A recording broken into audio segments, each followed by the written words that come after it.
সকালবেলায় ঘুম থেকে উঠেই ফোর্টিস ডাউনটাউন রিসোর্টে চলে গিয়েছিলাম। এটা বেসিক্যালি আমাদের অফিসিয়াল প্রোগ্রাম ছিল। এটা হচ্ছে ঢোকার পথ, খুব সুন্দর করে সাজিয়েছিল। এটা একটা আমাদের ওয়েটিং রুম ছিল। ফার্স্টে গেস্ট আসলে এখানে সবকিছু ইনফরমেশন পায়।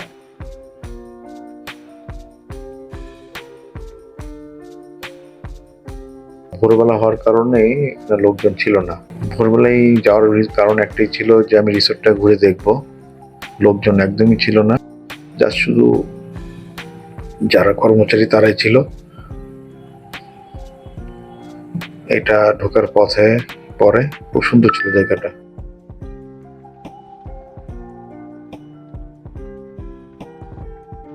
সুন্দর পরিবেশ।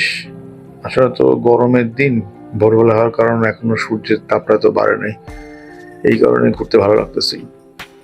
তাছাড়া আমি মাঝে মাঝে ঘুরতে যাই বিভিন্ন জায়গায়। আজকে অফিসের এই প্রোগ্রামে আসলাম, ভালোই। এর আগে কখনো না এখানে আসা হয় নাই। কিছু ইনফরমেশন শেয়ার করে রাখি।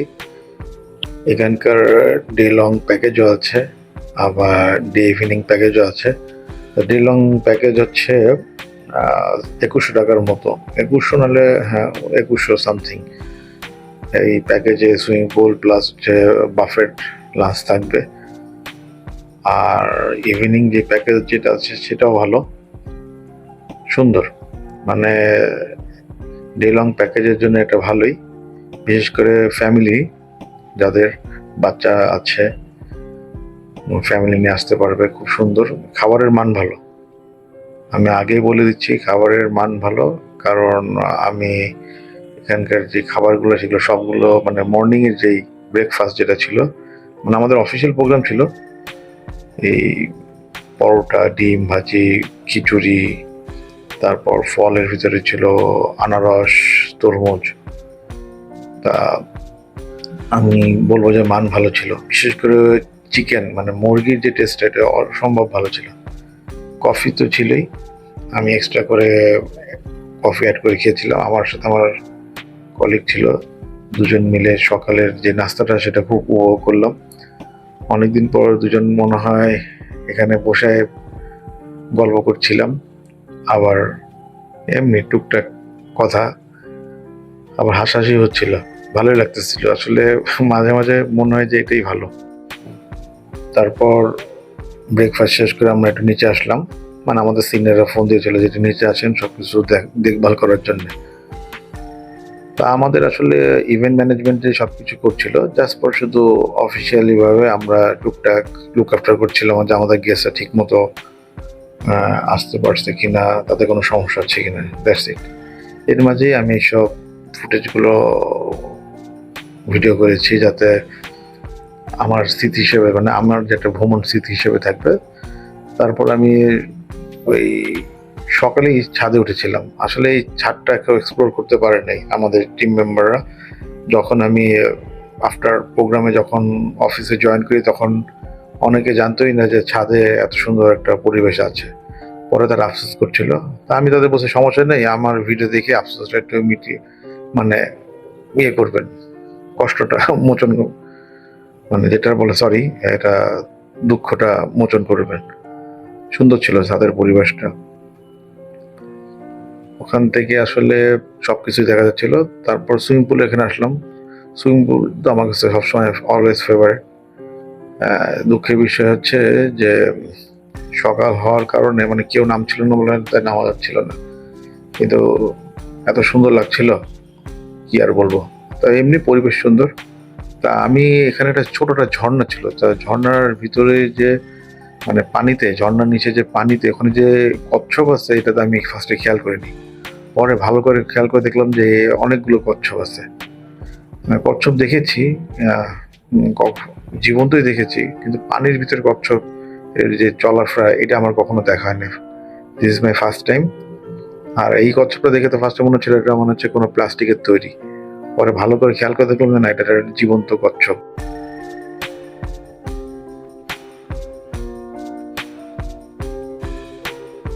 রোদের তাপ নিচ্ছে এরকম একটা ভাব, ভালোই লাগছিল। একটা দেখার মতো একটা পরিবেশ।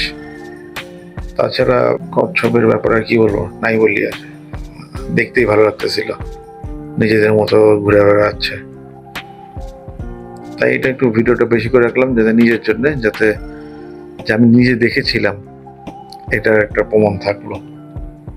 যখন অনেক বয়স হবে তখন এইসব ভিডিওগুলো দেখবো আর ভাববো যে একটা সময় সব দেখেছিলাম। এই কচ্ছপটা মানে এমন ভাবে স্ট্যাচু হয়ে দাঁড়িয়েছে, মনে হয় ফার্স্টে ভাবছিলাম প্লাস্টিক, কিন্তু পরে যে না, এটা জীবন্ত কচ্ছপ। এটা ছিল আমাদের সুইমিং পুল। আমাদের এক বড় ভাই গিয়াস ভাই, তাকে বলছিলাম যে সুইমিং পুলের উপর দিয়ে হেঁটে যায় খুব সুন্দরভাবে।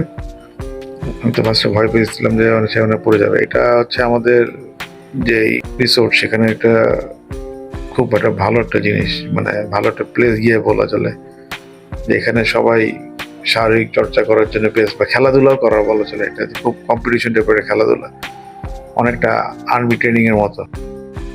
আমাদের কোনো কলিগদেরই দেখিনি এটা বা এটা নিয়ে খেলতে, কারণ বেশিরভাগই আনফিট। এটা হচ্ছে চূড়ান্ত সত্যি কথা। আমাদের খাওয়া দাওয়া শেষ হয়ে গেছে। দুপুরের দিকে যে লাঞ্চ ছিল, লাঞ্চটা খুব ভালো ছিল। লাঞ্চের ভিডিওটা করা হয়নি। তারপরে মেইন প্রোগ্রামে আমি জয়েন করি। এটা ব্যাংকে শেয়ার ক্রেডিট কার্ডের একটা স্পেশাল প্রোগ্রাম, প্রতি বছর হয়।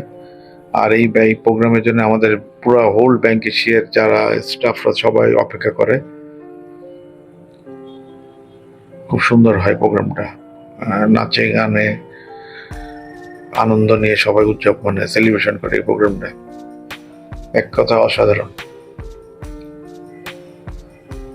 আমাদের অনেক কলিগ আছেন যারা মন খুলে এখানে আনন্দ নিয়ে নাচানাচি করেছে।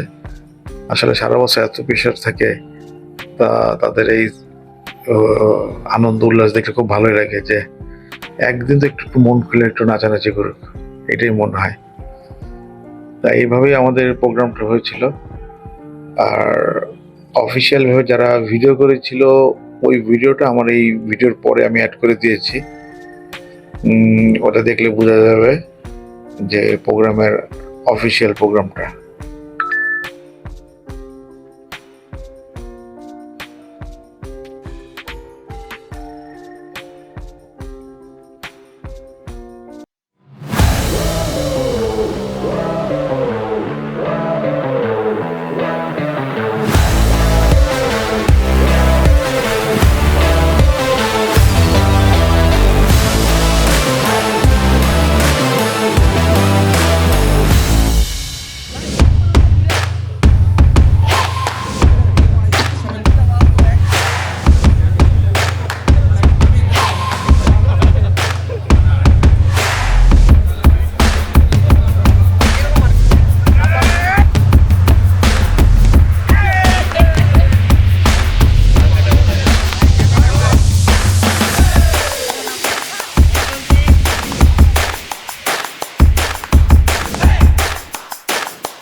এই যে একটা উদ্দেশ্য, রাইজ অফ দ্য চ্যাম্পিয়ন্স, একটা প্রোগ্রামকে উদ্দেশ্য করে আজকে একত্রিত হওয়া, ওরা অনেক ব্রাঞ্চের হেড অফ ব্রাঞ্চ, হেড অফিসের কলিগ সবাই সাথে সকাল থেকে সারাক্ষণ উপস্থিত থেকে এনজয় করা আসলেই চমৎকার। এটা শুধু অফিসিয়াল প্রোগ্রামই বলবো না, এটা একটা গেট টুগেদারও বলতে পারি। একসাথে সবাই মিলে সারাটা দিন উপভোগ করি, বিভিন্ন প্রোগ্রাম করি। আমাদের যারা পারফর্মার থাকে তারা অনেক প্রাইজ পায় এবং সেই প্রাইজটা তারা এনকারেজ হয়ে তারা পরবর্তীতে আরও ভালো করার জন্য যে উদ্দীপনাটা থাকে সেটা আমরা এখানে বাস্তবায়ন করতে পারি। প্রত্যেকটা প্রোগ্রাম সফল হয় হচ্ছে সকলের স্বতঃস্ফূর্ত অংশগ্রহণে। তো সে জায়গা থেকে এটা খুব ভালো লেগেছে যে সকলেরই হচ্ছে খুব আন্তরিকতা ছিল।